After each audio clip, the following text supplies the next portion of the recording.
صحابہ نے فرمایا کہ اس کی اہمیت اتنی ہے جیسے رمضان کی رات کی۔ فرمایا رمضان کی رات جس طرح حضور کے غلاموں کے لیے باعث نیک اعمال، باعث برکت، اسی طرح بقرعید کی یہ تاریخیں بھی حضور کے غلاموں کے لیے بہت فضیلت والی۔ دونوں میں لیکن فرق ہے، رمضان کی رات افضل اور یہ تاریخ کا دن افضل۔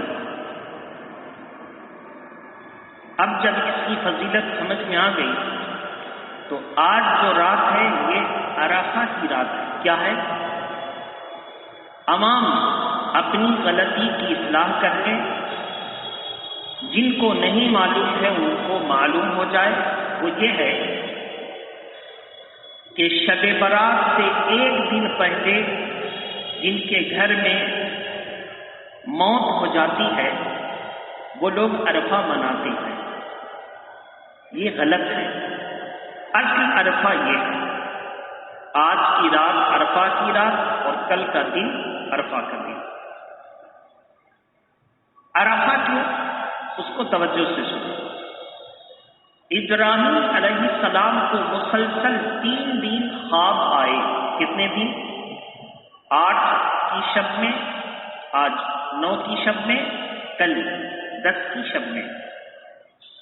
پہلے کل کی جو رات گزری اس کو کیا کہتے ہیں؟ لیلۃ الترویہ، اور آج کا جو دن گزر گیا اس کو یوم الترویہ۔ آج کی جو رات آئی لیلۃ العرفہ، کل کا دن ہوگا یوم عرفہ۔ ترویہ اور عرفہ، اور جو سنیچر کا دن ہوگا یوم النحر۔ کیا ہوگا؟ سنیچر کا دن یوم النحر۔ یوم ترویہ بولنے کا مطلب یہ ہے کہ کل رات سرکار ابراہیم علی نبینا علیہ الصلوۃ والسلام نے خواب دیکھا کہ میں اپنے بیٹے کو ذبح کر رہا ہوں۔ تو آج جو دن گزر گیا، 8ویں کی دن میں خوب غور کیا اور شک کو رفع کیا، شک کو دور کیا کہ اللہ کے نبی کو جو خواب میں بتایا جاتا ہے وہ خواب اللہ ہی کی طرف سے ہوتا ہے۔ تو یہ جو قربانی مانگی گئی ہے، سب سے عزیز ترین کو اللہ کی راہ میں قربان کرو، تو کون سی چیز ہے جو میں اللہ کی راہ میں قربان کروں؟ کہیں وہ میرا بیٹا تو نہیں؟ تو پورے دن غور و خوض میں گزرا، شک کو دور کرنے میں گزرا، اس لیے اس کو یوم ترویہ کہتے ہیں۔ اب یوم عرفہ کل کا دن، یوم عرفہ کا مطلب پھر آج رات میں خواب ہوئی تو کل کا دن آیا۔ تو جب غور کیا تو حضرت ابراہیم خلیل اللہ کو اللہ تبارک و تعالیٰ نے معرفت عطا فرما دی کہ کوئی اور نہیں، وہی تیرا بیٹا۔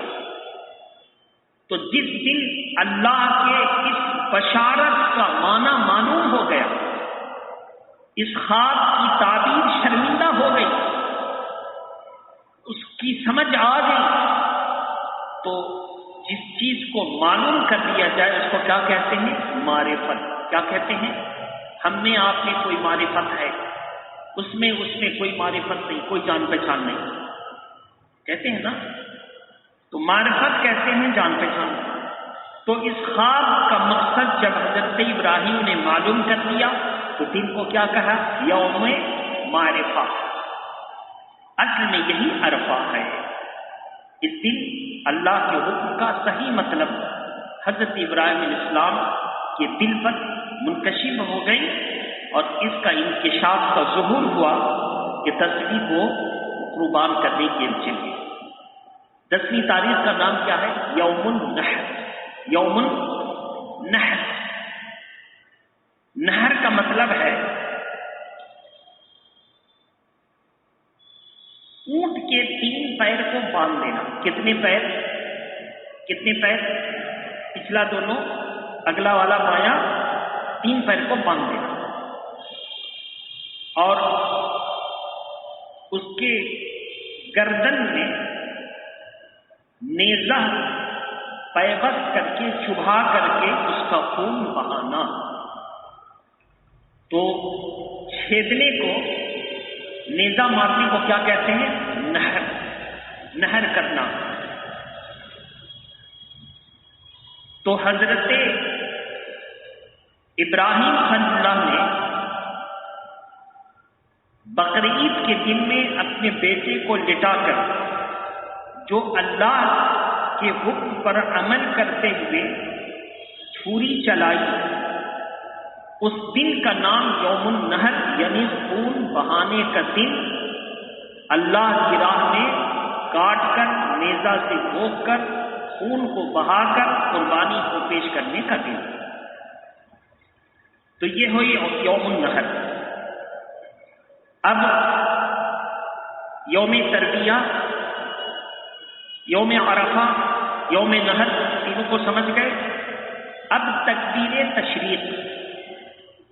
تکبیر تشریق کیا ہے؟ تکبیر تشریق یہ ہے کہ جب ابراہیم خلیل اللہ نے اسماعیل علیہ السلام کو زمین پر پیشانی کے بل وَتَلَّهُ لِلْجَبِينِ، قرآن کی آیت سورہ صافات پارہ نمبر 23 آیت کریمہ نمبر 100 سے لے کر 113 تک کل 14 آیتیں، کل 13 تو ادھر ہو گئی اور 100 نمبر پہ 14 آیتیں ارشاد فرمایا. کون سا پارہ؟ 23واں پارہ. اس کو ذہن میں رکھیے. پھر کوئی پوچھے گا تم لوگ قربانی کیوں کرتے ہو، تو کم سے کم بتا تو سکے کہ اللہ کا حکم ہے. تو ظالم کہے گا کہ ابراہیم نے بیٹے کی قربانی دی تھی، تم بھی اپنے اپنے بیٹوں کی قربانی دو. کہا کہ تم ظالم کو نہیں معلوم، اللہ نے بیٹے کی قربانی مانگی تھی اور ابراہیم نے بیٹے کی قربانی دی، لیکن اللہ جب قربانی مانگتا ہے تو اس میں بربادی نہیں ہوتی، اس میں بربادی، اس میں موت، اس میں ہلاکت نہیں ہوتی. قربانی قبول بھی ہو گئی اور بدلے میں دمبا ذبح ہوا. اب دمبا ذبح ہوا تو کوئی کہے گا تو پھر دمبا کر لو، گائے کیوں؟ تو اس کا جواب ہے اللہ کے پیارے نبی صلی اللہ علیہ وسلم نے فرمایا کہ ہر دیر دار جانور میں جو ملے اس پر قربانی کرو. اور پارہ نمبر 1 سورہ بقرہ رکوع نمبر 8، کون سا رکوع؟ 8واں رکوع، پہلا پارہ. اس میں 7 لفظوں میں لکھا ان تذبحوا بقرہ. ہم لوگ جو اردو میں بولتے ہیں بقرہ، کیا بولتے ہیں؟ بقرہ. بے کام زبر بک، رے علی زبر را. بقرہ سے مراد بکری کا نر، خصی. اگر اسی کو خصی کر دیا جائے تو خصی. بکری کے نر کو کیا کہیں گے؟ بقرہ. اور عربی میں بقرہ بڑا کاف اور آخر میں ہے، اس کا مطلب کیا ہوگا؟ گائے. کیا مطلب ہوگا؟ گائے. ان تذبحوا بقرہ کا قول ہے کہ اس میں بشارت دیا گیا کہ بقرہ کو ذبح کرو، گائے کو ذبح کرو. تو یہ شعار اسلام ہے، اسلام کی پہچان. اس لیے جب ہماری شریعت میں حکم ہے تو ہم کرتے ہیں. آج تعصب پرستی کی بنیاد پر لوگ ایک مظلوم قوم کو مزید ظلم کی چکی میں پیسنے کے لیے ایسا کرتے ہیں. لیکن جب ان کی کتابیں اٹھا کر پڑھیں گے تو ان کی مذہبی کتابوں میں آپ کو آرام سے مل جائے گا کہ ان کے یہاں بھی جب کوئی پاک کر لیتا تھا تو ان کی صورت یہی تھی کہ وہ اس بڑے جانور کو بھیٹ چڑھاتے تھے اپنے دیوی اور دیوتاؤں کے نام، اور اس کے گوشت کو بڑی بڑی قوم، برہمن، ٹھاکر، پنڈت، ان قبیلے اور خاندان والوں کو کھلا کر یہ سمجھتے تھے کہ میرا دیوتا ہم سے خوش ہو گیا. اکبر کا دور تھا. اکبر کے دور میں کچھ کسان غیر مسلموں کے من گھڑت منصوبوں پر عمل کرتے ہوئے پہنچے دربار میں اور کہا کہ گائے کی قربانی پر پابندی لگے. اکبر صلح کلیت کا مارا تھا، صلح پسند شخص تھا. اس نے کہا کہ اچھا تو کیوں پابندی لگی تھی کہ جب گائے اور بیل کٹنے لگیں گے تو دودھ کی قلت ہوگی اور کسان کی کھیتی کا سرمایہ ختم ہو جائے گا، کسان کی کھیتی کا سرمایہ ختم ہوگا، تو پابندی اس نے لگا دی. اس وقت کے مجدد الفسانی شیخ احمد سرہندی، کب کی بات ہے؟ 11ویں صدی ہجری. ابھی کون سی ہے؟ 15ویں صدی.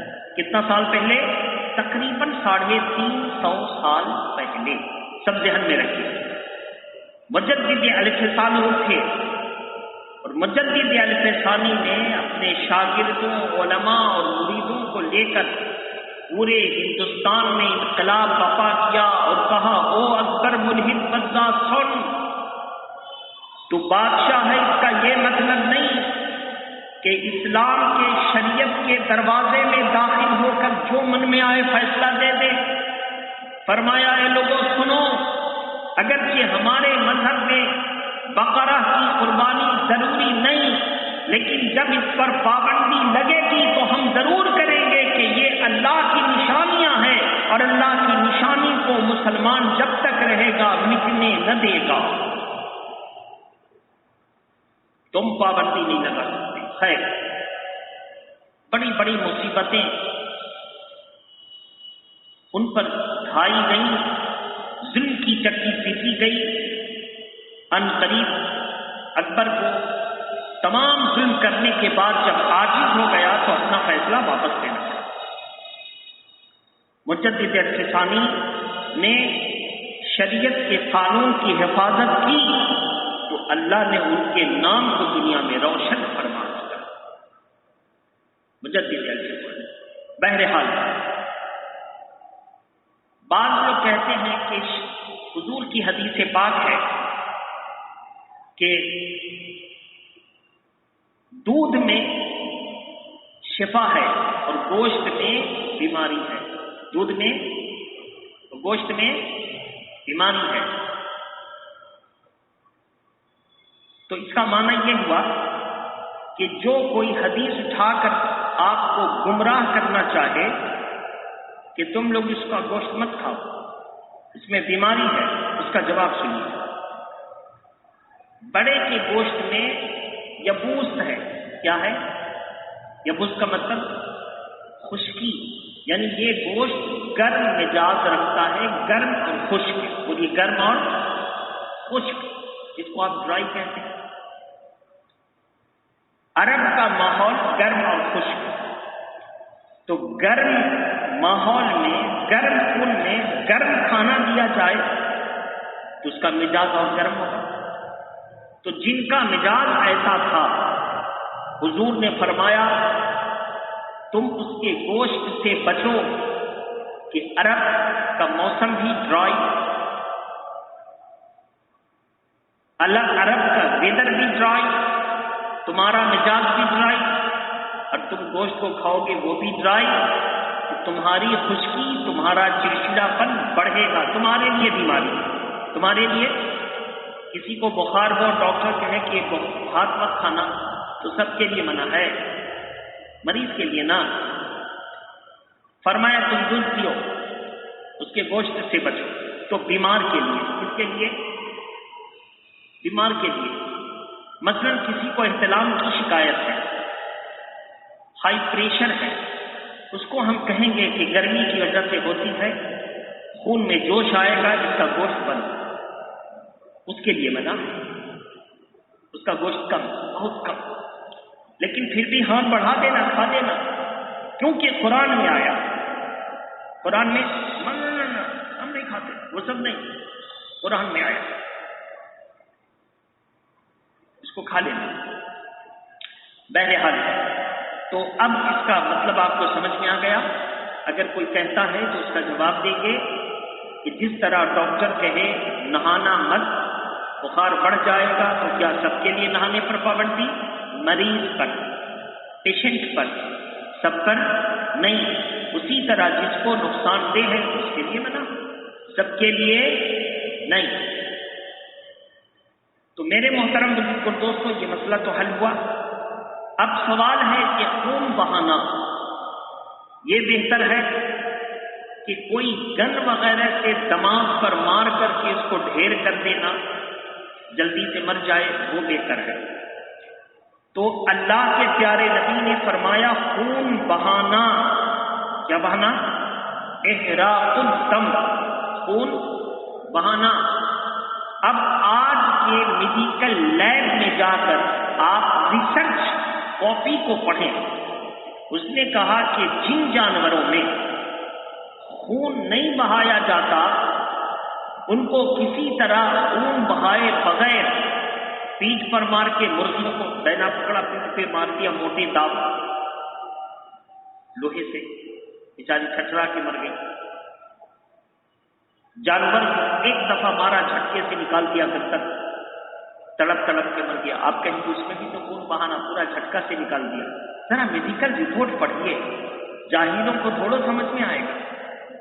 آپ دیکھیں ایک بیگ بدن کا کوئی حصہ کٹ جاتا ہے تو خون نکلتا ہے اور پھر فوراً خون کلاؤڈ ہونے لگتا ہے. کیا ہوتا ہے؟ جمنے لگتا ہے. کیا ہوتا ہے؟ جمنے لگتا ہے. ایک بیگ بہا اور جب اس کا پریشر کم ہوگا تو کیا ہوگا؟ جمنے لگے گا. اور جب جمنے لگے گا تو جو خون بعد میں آ رہا تھا وہ کیا ہوگا؟ بلاک ہوگا. بلاکیج آ گیا، بلاک ہو جائے گا. لیکن اسلام نے جو کہا کہ 4 رگیں، کیا ہیں؟ کتنی رگیں؟ 4 رگیں، مری وضجین اور نصرہ، یہ 4 رگیں ہیں جن میں آدھا آدھا سے زائد کاٹی جائیں، کم سے کم. کتنی؟ آدھا آدھا سے زائد کاٹی جائیں کم سے کم، یعنی 3 حصہ کٹ جائے. کتنا کٹ جائے؟ 4 رگے کا 3 حصہ کٹ جائے. کٹ گئی. اب خون جو پریشر کے ساتھ جب نکلے گا تو پورا نچوڑ دے گا، تب بند ہوگا اور اس میں بلاکیج نہیں آتا، پورا نچوڑ دے گا. تو اگر ایک بار کاٹ کے جھٹکے سے الگ کر دیا جائے تو بلاکیج آنے کا ڈر ہے، لیکن خون جب پریشر کے ساتھ رگوں سے نکلے گا تو بلاکیج بننے نہ دے گا. تو مسلمان جو اللہ کے نام پر حلال کرتا ہے اور رگ کو کاٹتا، جھٹکا نہیں مارتا، یہ زیادہ پاک ہے اور زیادہ شفاف ہے اور صحت سے زیادہ قریب ہے. صحت سے زیادہ قریب ہے. اس لیے پڑھے لکھے لوگ، ڈاکٹر اور بڑے بڑے لوگ تلاشتے ہیں کہ مسلمان کے یہاں کا گوشت لانا، مسلمان کے یہاں کا. اب جب بات آ گئی مسلمان کی تو ایک بات آپ کے لیے بتا دیں. آپ لوگ کماتے ہیں اور خوب ہوٹل میں جاتے ہیں اور جہاں کا من آتا کھاتے ہیں، ویٹر سے بلا کر کے پوچھتے ہیں، کاؤنٹر پر جاتے ہیں، کہا نہیں سر میرے ہاں تو مسلم دکان سے گوشت آتا، اور آپ ایک دم پھر بیٹھے آرڈر کیا اور مزے سے ایک دم ران اڑایا. مسلم دکان کا سنیے، مسلم دکان. اگر کوئی غیر مسلم ہوٹل کہے کہ مسلم دکان کا ہے، ہوائی جہاز میں گوشت دیا جاتا، ٹرین میں کہے کہ مسلم کے دکان کا ہے، ان کی بات پر یقین نہیں، ان کی بات پر یقین نہیں. اب آپ خود سوچ کر کے دیکھیے. ہم شریعت کی طرف لے چلیں گے. پہلے آپ کے گھر کی خبر ہم آپ کو دیتے ہیں. آپ کی امی جب چمچ چلاتی ہیں، خسی کا گوشت بھی ہے، گائے کا بھی ہے، مرغی کا بھی، مچھلی، مہمان آ رہے ہیں، ڈش تیار ہو رہے ہیں، تو آدمی ہے، اس کا چمچ اس میں ملا دیا، اس کا چمچ اس میں ملا دیا. بولو صحیح ہے کہ غلط؟ بولو. ہم لوگوں کے گھر میں ان کا چمچ ہے کہ دال کی چمچ دال میں گوشت کی؟ ہاں، مہمانوں کے سامنے ہم لوگ دے دیتے کہ ذرا اچھا لگے. بولو صحیح ہے کہ غلط؟ لیکن کچن کا ماحول بھائی الگ ہے. کچن کا ماحول. اب سوچو ہمارے گھر کے چمچ ایک دوسرے کی کڑھائی میں چلے گئے نا تو کیا وہاں بچتا ہوگا؟ بولو وہاں کوئی پرہیزگار بیٹھا ہوا ہے، وہ حلال بھاؤ میں ڈال، وہ حرام بھاؤ میں مت ڈال، ایسا بولتا ہوگا کیا؟ جو من میں آیا کیا. بولو جو من میں. کوئی پکڑنے والا اس لیے فرمایا گیا کہ اگر وہ قسم بھی کھا لے اور بات بھی صحیح ہے کہ مسلم دکان کا، پھر بھی وہاں کی گوشت کو حرام ہونے کا حکم دیں گے۔ اب بات سمجھ میں آ گئی؟ اب کسی ہوٹل میں یہ مت پوچھنا کہ مسلم کے غیر مسلم، بھائی کھانا ہی نہیں۔ اب شریعت کی روشنی میں اس کو سمجھیے، شریعت کی روشنی میں کس گوشت پر اعتبار کیا جائے اس کو سنیے۔ مسلمان کے سامنے ذبح ہوا، مسلمان کے سامنے بنایا گیا، صاف کیا گیا، مسلمان ہی کی نظر کے سامنے سے اس کو اٹھا کر پکایا گیا، مسلمان ہی کے سامنے اس کو پکایا گیا، مسلمان ہی کے سامنے آپ کے سامنے لایا گیا، تب جائز ہوگا۔ بولو تب؟ ایسا کوئی نگراں بیٹھا ہے کیا؟ ایسا کوئی نگراں بیٹھا ہے؟ اگر اس قانون پر عمل کیا گیا تب حلال ہونے کا حکم دیں گے، ورنہ ذبح کے بعد، مسلم دکان سے آنے کے بعد، مسلم کے پکانے کے بعد بھی اس کو حرام ہونے کا حکم دیا جائے گا۔ کیوں؟ کیونکہ اگر ہم گوشت نہیں کھائیں گے تو مر نہیں جائیں گے، لیکن حرام کھا لیں گے تو اللہ کے عذاب میں مبتلا ہوں گے۔ تو زبان کی لذت کے لیے ہم شریعت کا قانون نہیں توڑ سکتے، زبان کی لذت کے لیے شریعت کا قانون نہیں توڑ سکتے۔ تو پریکٹیکل جو آپ کے گھر میں ہوتا وہ بھی بتایا، اور شریعت کا جو حکم مسلمان کی نظر سے اوجھلنا، اسی کے سامنے ذبح ہوا، اسی کے سامنے پلیٹ میں آیا، تب تو ٹھیک ہے، اور بیچ میں کوئی غیر مسلم آیا، ایک بھی مسلمان نے نہیں دیکھا، انڈر گراؤنڈ سے کیا ہوا، تو شریعت کا حکم ہوگا کہ حرام ہے۔ بعض لوگ اپنی دکان کو چلانے کے لیے لکھ دیتے ہیں حلال، ان کے حلال لکھ دینے سے حلال نہیں ہوتا۔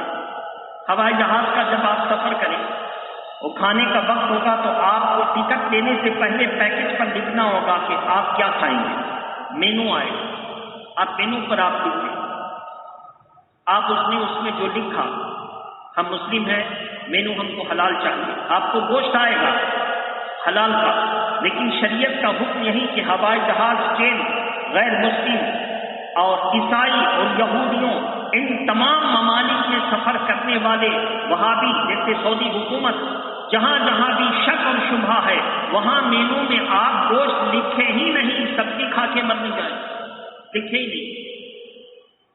اگر آپ نے لکھ دیا وہ آئے گا، وہ حلال کا حکم نہیں ہوگا۔ حلال سونا سے بھی لکھ دے اس پر تو حرام ہی کا حکم، سونا سے بھی لکھ دے، بھائی اتنا موٹا سونا سے لکھ دے، نہیں، جو شریعت کا حکم ہے وہی۔ تو اس لیے میرے محترم بزرگوں، دوستوں، بڑے بڑے ہوٹلوں میں کام کرنے والے جو ہوٹل مینجمنٹ کا ڈپلوما کیے ہیں، کوکنگ کا، سرفنگ وغیرہ میں کام کرتے ہیں، ان کو حرام کھانا بھی پروسنا پڑتا ہے۔ تو بچنا چاہیے، بولی کیا ہے؟ بچنا چاہیے، ان سے بچنا چاہیے، ان ہوٹلوں میں کھانے سے ضرور بچنا چاہیے، اور اگر کام کرنا ہے تو ایسا کوئی کام کیجیے کہ حرام کے قریب مت جائیے، دوسرا کوئی کام لے لیجیے، دوسری طرف کا کام لے لیجیے۔ تو ان باتوں سے ہمیں اور آپ کو شریعت کی آگاہی مل گئی۔ ہمیں اور آپ کو سب سے پہلے اسلام، اور جو مسلمان ہوگا وہی سب سے اچھا انسان ہوگا۔ بولو، جو مسلمان ہوگا وہی سب سے اچھا انسان ہوگا۔ بڑے لوگ بڑوں کو مجلس میں خوش کرنے کے لیے بولتے ہیں، سب سے پہلے ہم انسان، بعد میں مسلمان، سب سے پہلے ہم مسلمان، بعد میں، سب سے پہلے ہم انسان، بعد میں عیسائی۔ غلط ہے۔ آپ جب پیدا ہوئے تھے تو آپ کو پتہ نہیں تھا کہ آپ انسان کے گھر میں آئے کہ کافر میں۔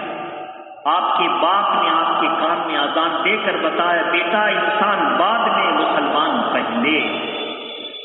آپ ابھی ماں کے پیٹ میں نہیں آئے تھے، باپ کی پشت میں تھے، آپ کے باپ نے آپ کا نکاح پڑھا کر اللہ کا نام لے کر بتا دیا کہ بیٹا تیرے ماں باپ کا نکاح اللہ کے نام سے ہوا، جو تو آ رہا ہے وہ مسلمان ہے۔ بات سمجھ میں آ رہی ہے؟ پہلے مسلمان، اور جو مسلمان ہوگا وہ سب کا احترام کرے گا۔ تو ایسی صورت میں صاف صفائی کا پورا خیال رکھیے گا، اپنی ذات سے کسی کو تکلیف مت دیجیے گا،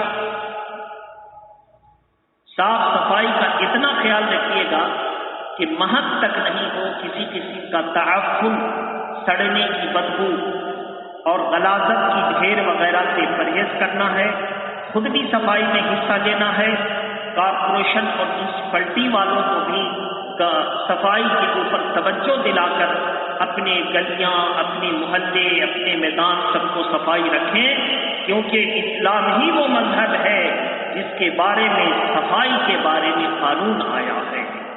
صفائی کے بارے میں قانون آیا، یہ صفائی ہے۔ جو آدمی پیشاب کرتا ہے تو دھونے کا حکم دیا جاتا ہے، یہ صفائی ہے کہ جب آدمی نام جھاڑتا ہے تو ہاتھ کو دھونے کا حکم دیا جاتا ہے، یہ صفائی ہے۔ وآخر دعوانا